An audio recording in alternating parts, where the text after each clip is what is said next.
नमस्कार दोस्तों, स्वागत है आपका कृष्णा फेयर फाइल्स में। आज मैं आपको एक ऐसी सच्ची घटना बताने वाला हूं जिसे दुनिया का सबसे रहस्यमय विमान अपहरण कहा जाता है। सोचिए, एक आदमी बिल्कुल आम यात्री की तरह फ्लाइट में बैठता है। कुछ देर बाद वे एयर होस्टेज को एक पर्ची देता है और उसमें लिखा होता है, मेरे पास बम है। वे सरकार से $2 लाख मांगता है। सरकार उसकी मांग भी मान लेती है, लेकिन इसके बाद जो होता है उसने पूरी दुनिया को हैरान कर दिया। वे चलते हुए विमान से पैराशूट पहनकर कूद जाता है और फिर ऐसा गायब होता है कि आज तक FBI भी ये पता नहीं लगा पाई कि वह जिंदा बचा था या नहीं। आखिरकार वह आदमी कौन था? क्या उसकी पूरी प्लानिंग पहले से ही थी या वह जंगल में ही मर गया? आइए जानते हैं डीवी कॉपर की पूरी सच्चाई कहानी को।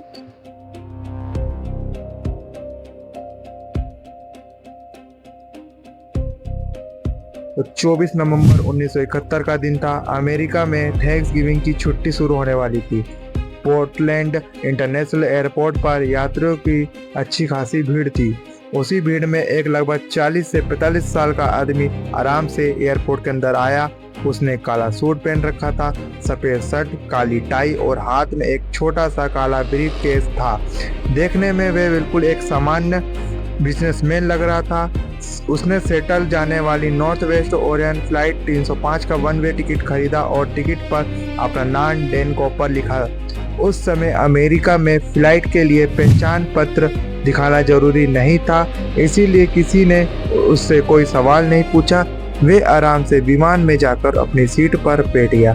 दोपहर के समय फ्लाइट ने उड़ान भरी। विमान में कुल 36 यात्री और कुल क्रू मेंबर मौजूद थे। उड़ान भरने के करीब 20 मिनट बाद डैन कॉपर ने एयर होस्टेस फ्लोरेंस स्कैफनर को अपने पास बुलाया और एक छोटा सा कागज उसके हाथ में रख दिया।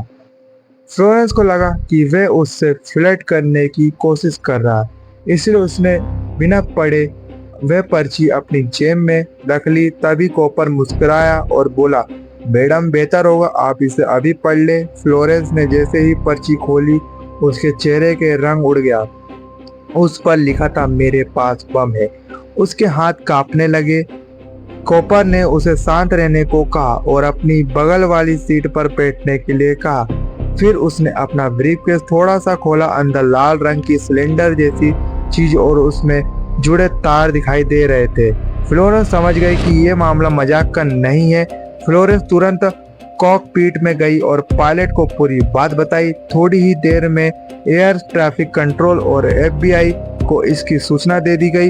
कॉपर ने अपनी मांग रखी। उसने कहा कि उसे $2 लाख नगद, 4 पैराशूट और विमान में ईंधन चाहिए। सबसे हैरान करने वाली बात यह थी कि उसने किसी यात्री को कोई नुकसान नहीं पहुंचाया था। दोस्तों, वह पूरी उड़ान के दौरान बिल्कुल शांत बैठा रहा। सरकार के सामने सबसे बड़ी चुनौती ये थी कि विमान में बैठे यात्रियों की जान बचाना, इसलिए अधिकारियों ने उसकी सभी मांगें पूरी करी। और एक और बात थी कि वे अपना जो उनके पास था उनका नाम खराब करना नहीं चाहते थे। वो अपने एयरपोर्ट का नाम कभी बदनाम नहीं होना चाहते थे, तो इसीलिए उन्होंने और जल्दी उस चीज़ की मांग रख ली। कुछ देर बाद विमान सेटल एयरपोर्ट पर उतरा। फिर पहले से ही FBI, पुलिस और सुरक्षा एजेंसी मौजूद थी। बैंक से $2 लाख की व्यवस्था की गई और हर नोट का सीरियल नंबर लिख लिया गया ताकि बाद में उनकी पहचान की जा सके। 4 पैराशूट विमान तक पहुंचा दिए गए। जब कॉपर ने देखा कि उसकी सारी मांगें पूरी कर दी गई है, तो उसने सभी यात्रियों को सुरक्षित नीचे उतरने दिया। किसी यात्री को कोई चोट नहीं पहुंची।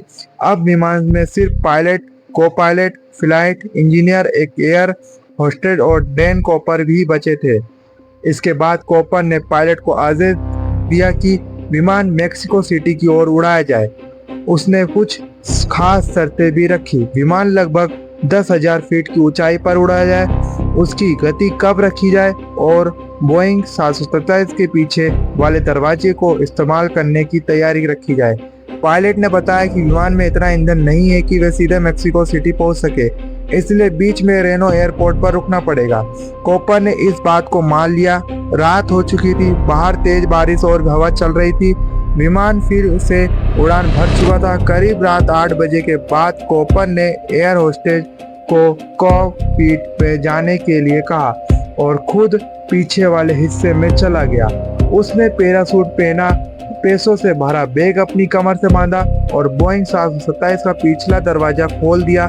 बाहर घना अंधेरा था, नीचे घने जंगल थे और मौसम बेहद खराब था। अचानक विमान के पीछे जोर का झटका महसूस हुआ। पायलट समझ गया कि शायद कॉपर कूद चुका है, लेकिन उस अंधेरी रात में किसी ने उसे छलांग लगाते हुए नहीं देखा। विमान बाद में सुरक्षित रेनो एयरपोर्ट पर उतरा। जैसे ही अधिकारियों को पता चला कॉपर विमान में नहीं है, तुरंत बड़े स्तर पर खोज अभियान शुरू किया गया। एफबीआई ने सेना हेलीकॉप्टर, फौजी कुत्ते और सैकड़ों पुलिसकर्मियों को कई दिनों तक जंगलों, पहाड़ियों और नदियों में उसकी तलाश करते रहे, लेकिन न कॉपर मिला, न पैरासूट और न ही पैसों से भरा बैग। करीब 9 साल बाद 1980 में बैरन इनग्राम नाम का एक 8 साल का लड़का कोलंबिया रिवर के किनारे खेल रहा था। तभी उसे मिट्टी में दबे हुए डॉलर के कुछ पुराने नोट मिले। जब एफबीआई ने उसकी जांच की तो पता चलता है कि वे नोट वही नोट थे जो डॉन कॉपर को फिरौती के रूप में दिए गए थे, लेकिन पूरे रकम में से सिर्फ ये थोड़े सी नोट मिले, बाकी पैसों आज तक नहीं मिल पाए। इस मामले में वर्षों तक सैकड़ों लोगों पर शक किया गया। कुछ लोगों का मानना था कि कॉपर सेना का प्रशिक्षित पैराट्रूपर था, इसीलिए वह सुरक्षित उतर गया और नई पहचान के साथ अपनी बाकी जिंदगी जीता रहा। वही कई विशेषज्ञों का मानना था कि इतनी खराब मौसम की स्थिति में रात के अंधेरे में छलांग लगाना लगभग आत्महत्या के बराबर था, इसीलिए शायद वह जंगल में ही मारा गया। लेकिन इन दोनों बातों का कोई पक्का सबूत कभी नहीं मिला। एफबीआई ने इस केस की लगभग 45 साल तक जांच की। हजारों दस्तावेज खंगाले गए, सैकड़ों संदिग्धों को से पूछताछ हुई, लेकिन डॉन कॉपर की असली पहचान कभी सामने नहीं आई। आखिरकार 2016 में एफबीआई ने इस मामले को सक्रिय जांच बंद कर दी। आज भी डीबी कॉपर का मामला दुनिया के सबसे बड़े अनसुलझे रहस्यों में से गिरा जाता है। तो दोस्तों, आपके हिसाब से डीबी कॉपर का क्या हुआ होगा? क्या वह उस छलांग के बाद जिंदा बच गया था या फिर वह हमेशा के लिए उन जंगलों में खो गया था?